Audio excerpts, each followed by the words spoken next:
Hello mga katagay! For today's video nga niyo ay birthday ng aking pinsan at habang kumakanta nga sila ay bigla kaming nagulat na andyan na pala sila ate sa pintuan. Epic fail na naman!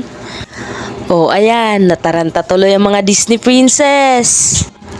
Kasi nga niho mga katagay, imbis na kami yung magsusurprise sa aking pinsan, kami patuloy ang nasurprise sa bigla nilang pag-teleport sa pintuan. At ang nakakatuwa nga niho dyan mga katagay ay ang walang pag-aalinlangan ng aming ate na bumalik sa likod ng pintuan para mag-take two. Syempre, para nga niho maging successful din ang aming birthday surprise. At ayan nga niho mga katagay, nasindihan at hawak na ng ating Disney princess ang cake para sa aking pinsan. At syempre mga katagay, hindi natin pwede kalimutan ang sponsor. Thank you so much, Ate, for making this night possible and memorable. 1 year later!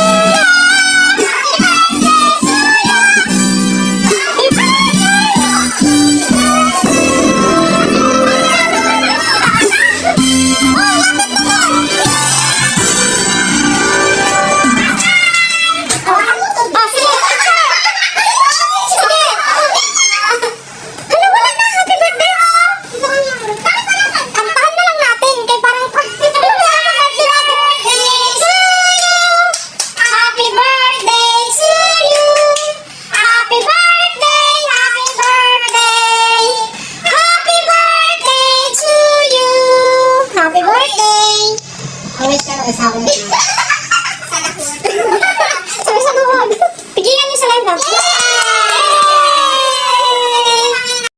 At sa part nga ni Huna iyan mga katagay ay kumain na kami para maghanda sa Tagayan mamaya. At ayan na nga ni Ho mga katagay, ready na at palaban ng ating tanggera si Ate Bel. At hindi nga ni Ho kumpleto ang ating inuman kung walang gantahan. Kaya ayan nga ni Ho ang aking jowa, hindi magpapatalo. At isa pa tong pinsan ko, nagigil sa TikTok. At ayun lang nga ni Ho mga katagay, maraming salamat sa iyong ginugol na oras tagay.